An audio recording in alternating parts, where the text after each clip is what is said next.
Good afternoon, everyone. Thanks for joining us.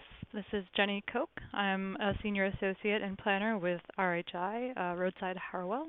But today I'm representing the Sustainable Communities Division of the American Planning Association, who is hosting today's webinar. And this webinar is centered on the division's Awards for Excellence in Sustainability. We've just announced in the past week that the 2020 awards are open for nominations, and so we're excited to be telling you a bit about that, as well as one of last year's award winners. We're only a 45-minute webinar today, so it's shorter than usual, but we'll be packing a lot of information in, and there'll be more about that in a minute. Before we're getting started here, if you're having any issues with the slides or hearing the audio, just send me a chat and I will help you get connected once I'm done with my introductory portion here. As always, we want to acknowledge our sponsors, for whom we're very grateful. So thank you for helping us put on events such as this webinar. Our sponsors for this year include Clarion, Dewberry, East End Land Planning, Farr Associates, HAF, Niche Engineering, Ideation Planning, the University of Florida Online Masters of Urban and Regional Planning, Mars EOR, Robinson & Cole, Smith Group, Tesca, Urban Works, Urban Ecoplan, the Urban Collective, and VHB.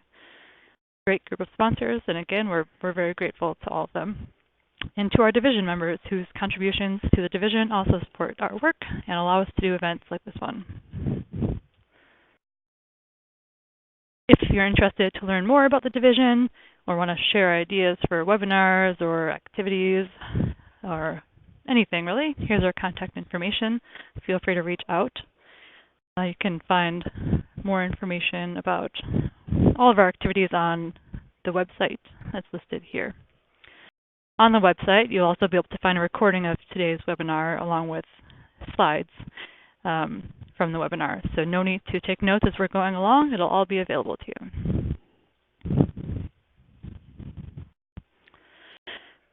So as I noted, we wanted to include a bit of an overview about the 2020 awards process in today's webinar. We were excited to kick it off last Friday. We posted the announcement that the nomination period was open. The deadline for this year will be 5 p.m. Eastern Time on Saturday, January 18th. So it's a solid couple of months for you to pull something together or send out to anyone you think might be interested. And you can find more information at our blog website, which is sustainableplanning.net, or on our official APA website, which is planning.org/divisions/sustainable/awards, as listed here. You're going to see these links more in the presentation, so again, don't worry about getting them down. A little more information about the awards process. Last year we started using a web form to submit, to have people submit nominations, and that worked pretty well. So we're doing that again this year. It's a SurveyMonkey web form.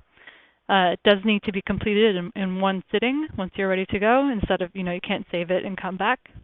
So on the website, we provided a Word template that you can use to compile your responses before you go in to submit your nomination.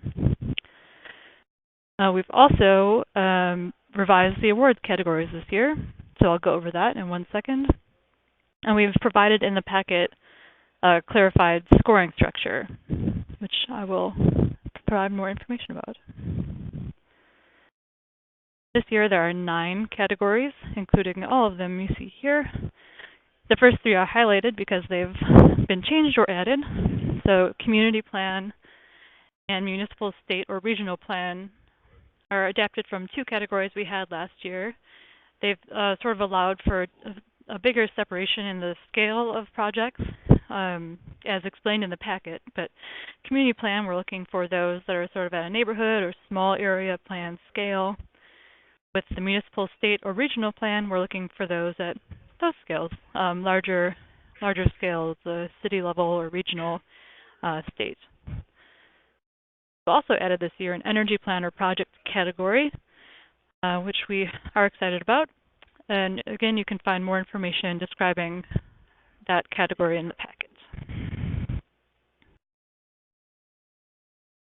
far as the evaluation criteria, we haven't necessarily changed our process. The process is still the same as it has been in the previous years. There's an awards jury of about 10 people who review the nominations.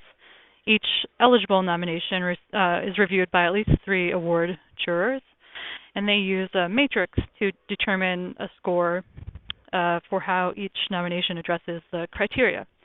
And so, as you can see here, for most of the categories, there are the 5 criteria listed on the left, or criteria categories, I should say. And then the leadership and sustainability category has some different criteria topics. But for each of them, our jurors will be looking at it and saying, how well did this project address these issues? And they'll score it on a scale of 0 to 5. And so we've got here the sort of rubric for how that breaks down. And our goal with this was just to provide clarity and transparency in how this process works. So this is all in the information packet on the website. As with last year, we'll be tracking any frequently asked questions, or if there's any adjustments that are needed to the packet. Those will all be listed on the blog site listed here. We do periodically send out reminders and updates by email. If you want to get those, you can just send me an email. It's jenniferk@rhiplaces.com.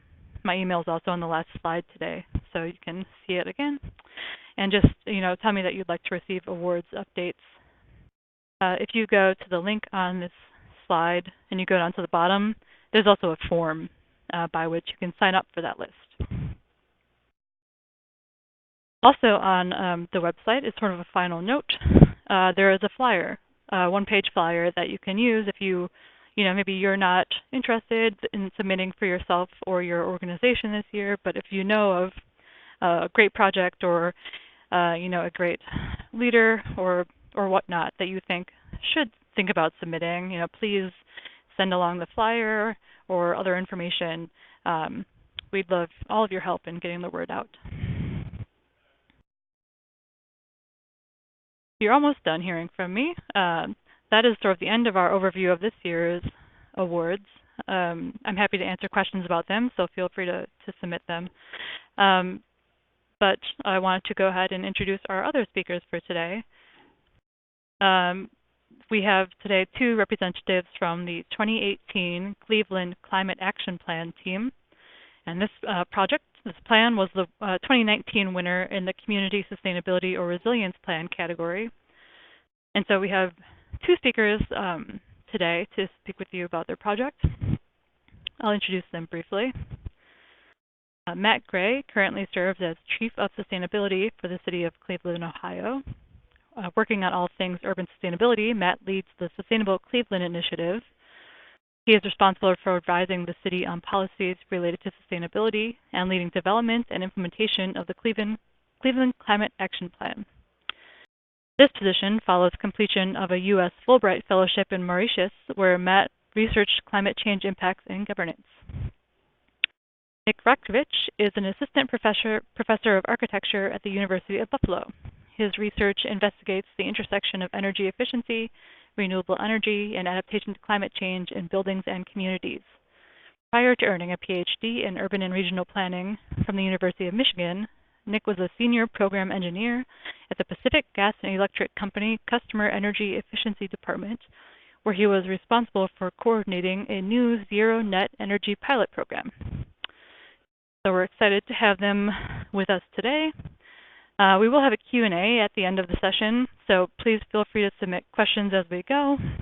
You can use the little chat box button here with a question mark next to the smiley face and submit your question there at any time. If you have a question for a specific person, whether it's myself or Matt or Nick, it would be helpful if you include that person in your question as well. And with that, I will pass it off to, I believe, Matt, who is our first speaker. Great. Thank you so much, Jenny. I guess as an award winner, we can definitely vouch that it's worth applying. So we encourage everyone out there to do so. It really is an honor. A lot of people put a lot of blood, sweat, and tears into all this work that we're all doing. So it is really helpful to get honored here or there. So thank you again. So I am going to really focus on certainly what we're getting awarded for, which is our climate action plan. I'm going to put that in context in Cleveland and kind of give a little background on that plan, the process, and kind of high overview of what it is. And then Nick is going to really focus in on the resilience part of this plan. So you can kind of see it there in the title, what this plan is all about, really building thriving and resilient neighborhoods for everyone in the community.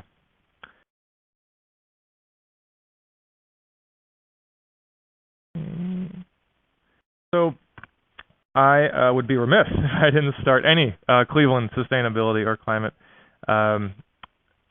presentation without first starting with the river fire. This still really marks, I think, how a lot of people view Cleveland from outside of the city. And I think to this day still impacts how we view as a community what sustainability is all about.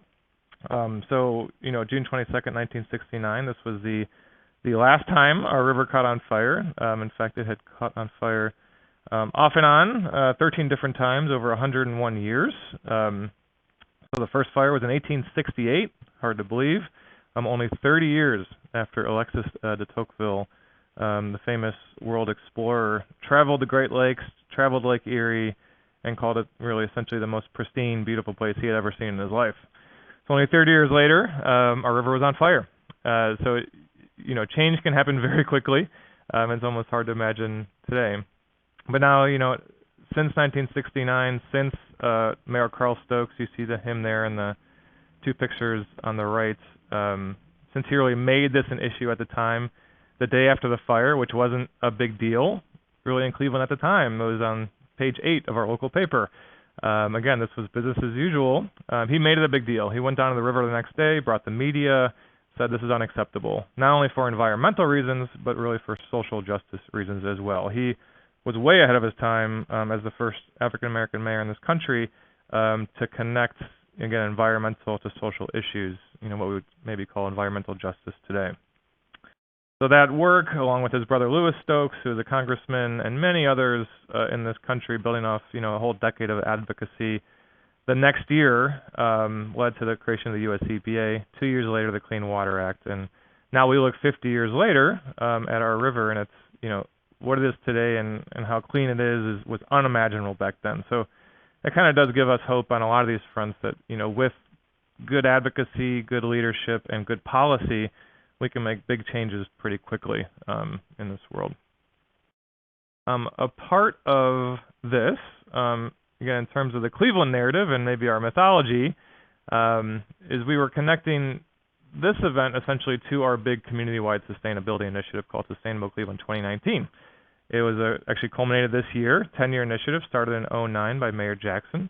And again, to culminate 50 years after that last river fire. This has been a 10-year initiative, started in 2009, like I said, right in depths of the recession. In many ways, Cleveland was the epicenter of the recession. So the idea was, as we come out of this, as we rebuild as a community, let's do that with sustainability right at the fore. So this was the kind of principle of this initiative, and meant to be bottom up as possible. Our job, my job and our staff is to really help facilitate this community-wide conversation around sustainability. You can see there on the right, one kind of hallmark of the initiative was these celebration topics. So each year we have focused on a different topic. You can see them there. Of course, we work on all these things all the time, but it has helped, I think, galvanize the community around one area of sustainability, because it really can be hard to wrap your arms around it at times.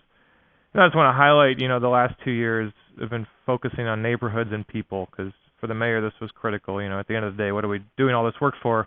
It's to support our neighborhoods and to support the people in them.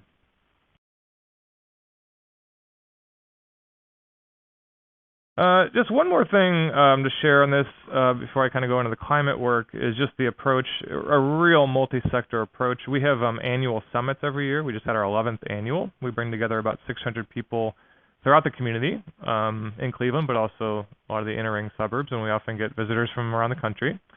to really kind of co-create what sustainability means, and we are very intentional with who is in that room. And this is just kind of shows that how people self-identify in terms of where they're coming from.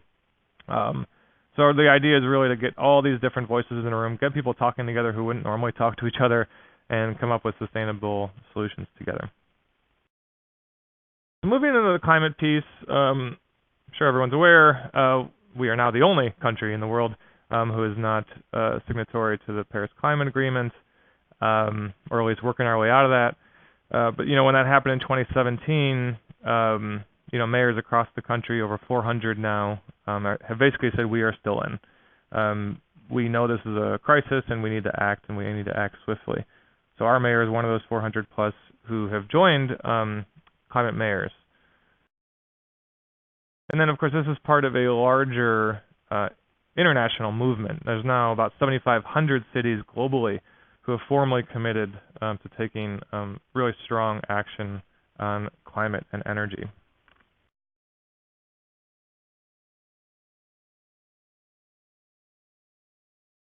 Sorry, there it goes. So in terms of where we are, again, thanks for the recognition. We've enjoyed some recognition over time. Our first climate action plan was in 2013, so the one we've gotten the award for is actually an update to that original plan. I do like to show this image on the upper left from a Carbon Disclosure Project. Cleveland, spoken in the same sentences as Paris and Sydney, is a great honor, but in terms of those top 5 cities last year, in terms of reporting on climate action. And this is critical, is that transparency piece. We really take this very seriously, not only what we've done in terms of climate action, but what we plan to do, both on mitigation and adaptation. So kind of, where we are, I guess, in a sense, when we started this plan. So again, this is a 2018 plan. Here's where we are on our emissions from 2010 to 2017. And you can see over that time, we've reduced our emissions about 8%. Those are the bars. And over that same period of time, our economy has increased about 19% in terms of gross regional product. So that is over 7 years, about a 23% reduction in carbon intensity, or metric tons of CO2e over gross regional product. I guess another way to put that, compared to 2010 and 2017, making the same economic output, we use 23% less emissions to do that.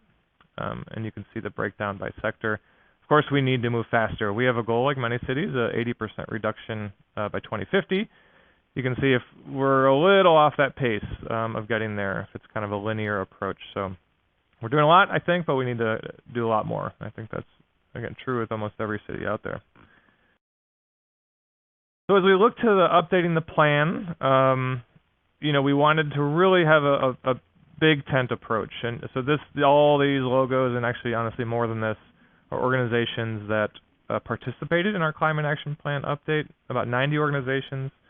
We had climate ambassadors, neighborhood climate ambassadors from 4 neighborhoods. We had places of worship, private, nonprofit, government, et cetera, in the room working through what priorities are for this city. And then within that group, these are, I'd say, the core team who pulled this together.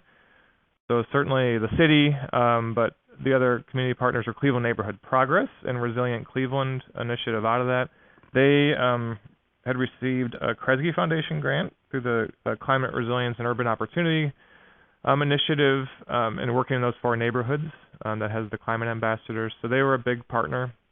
And then IOB, which stands for In Our Backyard. I'll get to that in a little bit, how they partnered. And then technical assistance had a great crew.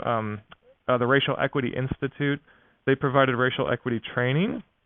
They essentially made mandatory for all the advisors on this plan. The Brendel Group out of Colorado, Fort Collins, they provided a lot of technical expertise on climate action planning. Brown Flynn, really an expert locally here in Cleveland, now part of ERM. They helped with a lot of the business sector, looking at governance locally. The Cleveland Urban Design Collaborative, a lot of neighborhood expertise, but they also help design the actual plan. And then you'll hear from Nick from University of Buffalo. So the plan itself, not time to really go through in detail, but these are the big topic areas. Generally you will see these kind of things in a lot of climate action plan. I'm going to talk a little bit more, and we're going to talk a little bit more about these cross-cutting priorities, because honestly, this is probably where we spent 80% of our time in this update, was really thinking through these cross-cutting priorities and how to meet a lot of the community-wide priorities through climate action. So these are the four here: social and racial equity, jobs, climate resilience, and then business leadership. The equity piece was, of these four, even probably really top of mind. 20 members of that committee came together and pulled together this racial equity tool. You see an image there. That's available publicly. It's not a quantitative tool. It's really more qualitative in that it's asking a series of questions around all the 107 actions in this plan, and really assessing how does it advance or not advance racial equity in the city. And if it doesn't, how can we go about integrating equity more into that action, or dropping the action altogether? So there's a lot of work there. Another piece, and connected to the equity part, was the resident engagement. We've invested a lot in the resident engagement part, honestly a lot more than we did in 2013. We had 12 neighborhood workshops through this process, over 300 attendees, and in a lot of historically underserved neighborhoods in the city. These were really two purposes, three really. One, education.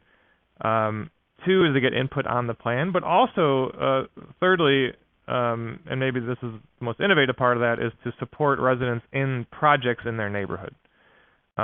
So we have this Cleveland Climate Action Fund in the city, and the idea was, can we really come out of these workshops with really tangible projects that then residents can get funded to implement if they wanted to. And I think it was pretty successful. About 40 project ideas came out of this. Over 20 of them got funding.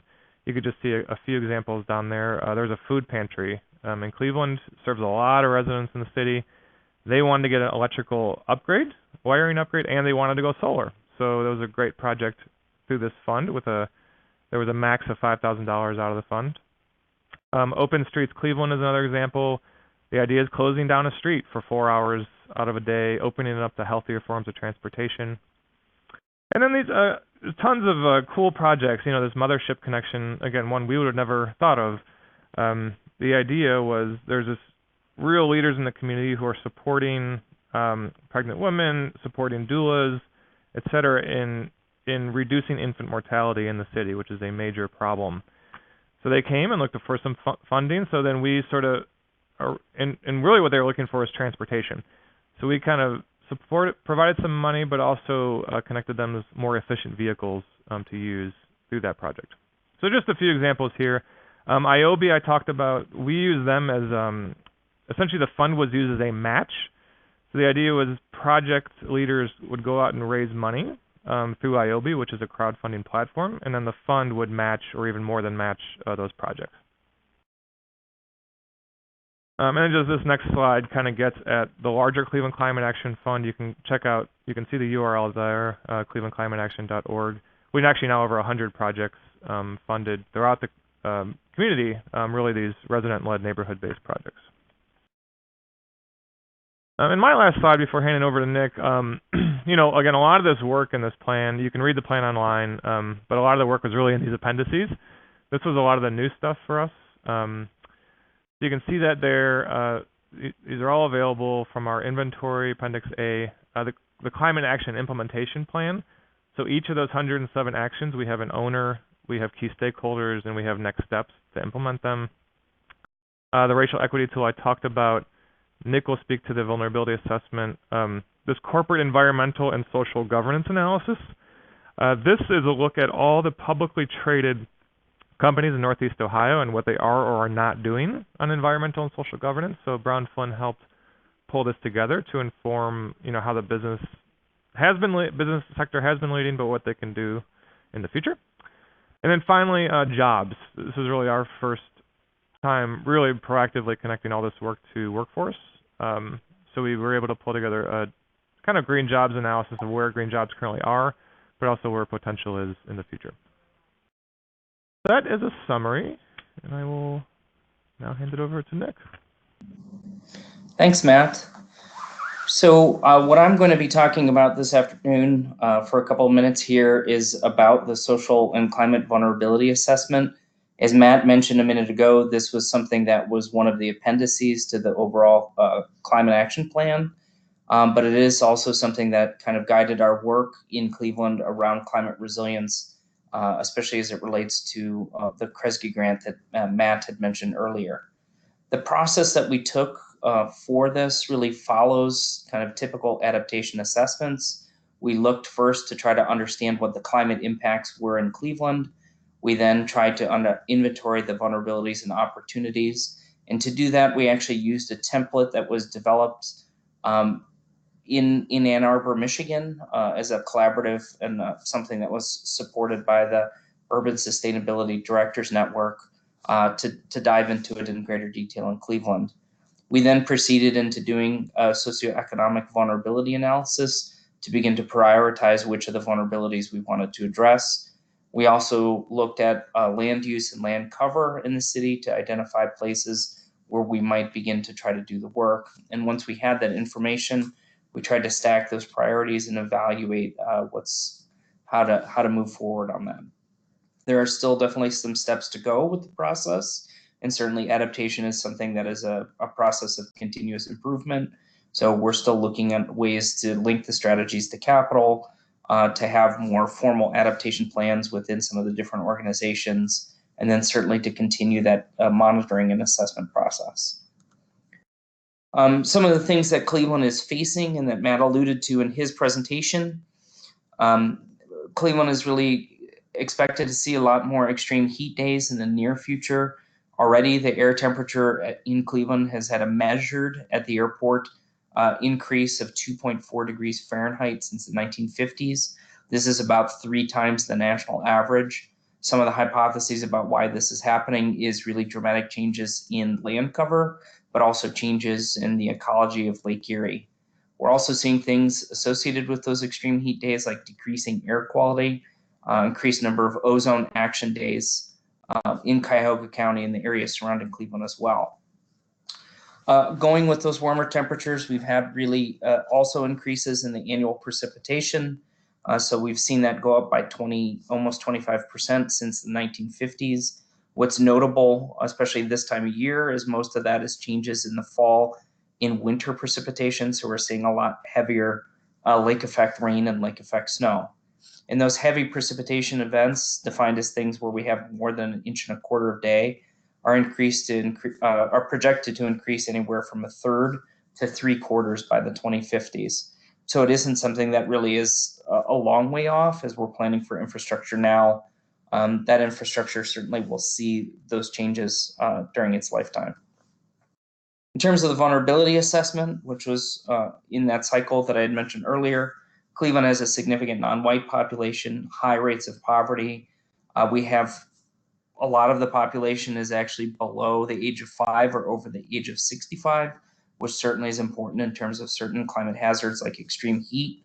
A lot of the housing in Cleveland are rentals, and so it can become challenging in terms of addressing and creating programs that reach those renters. We have a number of people, about 1/4 of the population doesn't have a high school diploma, and about 1/5 of the population has a documented disability. So understanding how we develop programs or ways to respond to that really ties back to what we see as some of the major vulnerabilities. And I should say that the process of identifying these vulnerabilities, again, came from that template, but we also had a number of conversations with stakeholders in Cleveland to make sure that we were actually hitting the right areas in terms of some of the work we were doing. So in terms of the vulnerability assessment, we took all of the information that we collected and started to look at the different neighborhoods and places in Cleveland where we expected there to be a greater vulnerability. The map that is shown on the screen right now is the minority population in Cleveland. You can see what people in Cleveland call the Cleveland Crescent, which is on the east side of Cleveland, and the southeastern portion of Cleveland tends to have a higher low income and minority population. But with this kind of information, we were able to determine which neighborhoods we might want to begin to focus work on and to begin to reach out to things like the community development corporations to see if they wanted to participate in the climate action planning. The universities in the city of Cleveland. So Cleveland is something that de Tocqueville called the forest city. And so certainly as there's been a loss of the tree canopy over time, it has helped to exacerbate what's called the urban heat island effect, which is that urban regions are much warmer than their rural surroundings. Cleveland has been very interested in increasing the tree canopy and reducing the impervious land cover, not only to reduce temperatures, but also to protect the health of the lake. And so using some of the data that we had from satellite data and also a really extensive tree plan that the city of Cleveland pulled together, we were able to take a look at and see where we might begin to prioritize some of those investments. And Cleveland has set a pretty aggressive goal in terms of continuing to grow out the tree canopy in the next couple of years. Once we had all of that information, so we took the socioeconomic information, we also looked at some of the physical and climate vulnerabilities. We were able to bring all of that information together into a database that was actually created by the Trust for Public Land. And with that information, we were able to say how we wanted to stack those priorities. We were really fortunate to have the Trust for Public Land on board and working with the city of Cleveland as part of this work. What's really nice about the database they created is it allows you to select a lot of the different factors. And if you were in a specific neighborhood, for instance, you could see actually down to the parcel level what kind of impacts might actually be of importance to you. But you can also toggle through and look at a lot of the other different impacts to try to get a sense of what's happening in your neighborhood, how it might tie to larger issues or larger parts of the city. And so this was a very helpful planning tool. It was something that we included as part of the process and as part of the document. So the resources were linked through in the appendix that goes through the social and climate vulnerability assessment. But it's also something that's freely available for the different community organizations or community development corporations to continue to use in the future. I would say one of the exciting things also that happened from this is that Cuyahoga County, which is the most urbanized county and really the home of Cleveland and the home of 59 different municipalities, actually followed the lead from the city of Cleveland to begin to develop some of their own tools.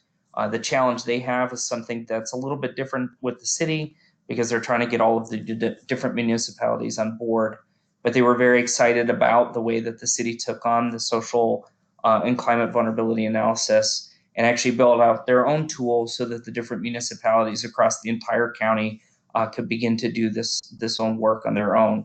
They don't have the same kind of leverage as a county over each of the individual municipalities. It is a home rule state, but their hope is that by providing this information and encouraging people to use that as part of their comprehensive plans, that these additional communities will begin to look at regional solutions. Last but not least, the data from all of this really did inform the work that Matt mentioned that was sponsored by the Kresge Foundation. And so with that information, we actually dove deep into 4 different communities in Cleveland to begin to focus on some of those projects. And those neighborhoods were Detroit Shoreway, Central Kinsman, Slavic Village, and Glenville. A lot of that work has been published elsewhere, but one of the neat things about getting those neighborhoods involved and having climate ambassadors from each of those neighborhoods participating in the process is they brought some of this information they had learned from these different studies to the table and made sure that they were well represented as the climate action plan was being updated in Cleveland. So I think that was a really unique and powerful part of the process. So I think at this point, I'll turn it back over to Jenny. I think she's going to maybe facilitate some questions, but I just wanted to thank everybody for allowing us to present this work today and wish you the best of luck. To echo what Matt said, you definitely should apply for this. It's a really nice opportunity, and we're really honored to have the opportunity to share some of this work this afternoon. Thank you. Great. Thanks, Matt and Nick. Before we go on to questions, which feel free to submit questions now, but we do have part 2 of this webinar on December 6th. That is a longer webinar. It's an hour and a half. It's hosted by the Planning Webcast Series, and we will have, I believe it's 3 of our award winners from last year to talk about their projects on there. So you can find more information at sustainableplanning.net, which is our blog link. We do have a couple of questions so far. There's a question from John for the Cleveland Climate Action Plan team. Did the Chamber of Commerce cooperate and support outreach to corporations? Yeah, this is Matt. They definitely participated. So the Greater Cleveland Partnership is the chamber. It's one of the largest in the country, actually. And within the chamber, they have an energy group that was actively participating, and we work with them on a lot of different areas. They do a lot working with companies on energy audits. We've actually worked a lot with them recently on green leases in buildings. So they were a good partner. I would say as a whole, there are certainly some leaders in Cleveland from the corporate sector on sustainability, but I wouldn't say we're a leader in the country in terms of private sector leadership. I think there's still a long way to go in terms of the private sector really stepping up and moving more quickly on some of the climate work.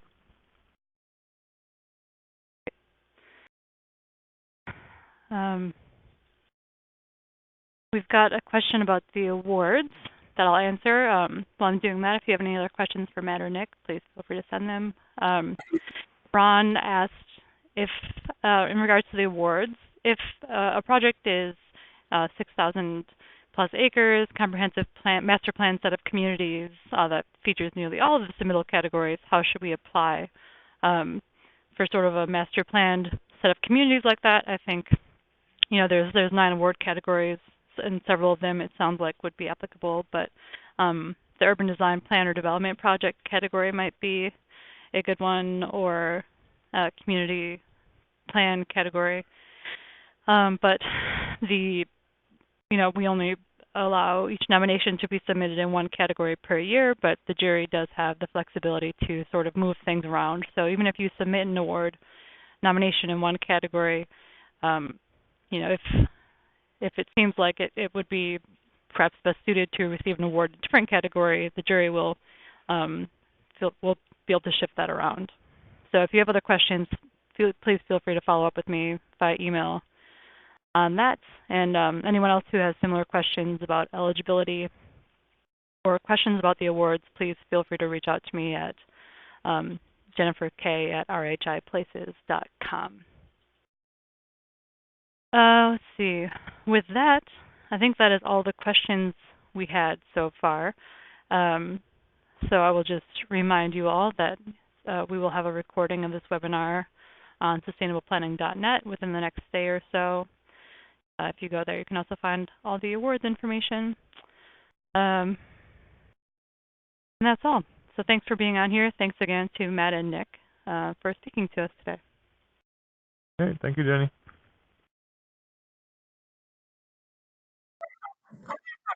Yeah, thank you, Jenny.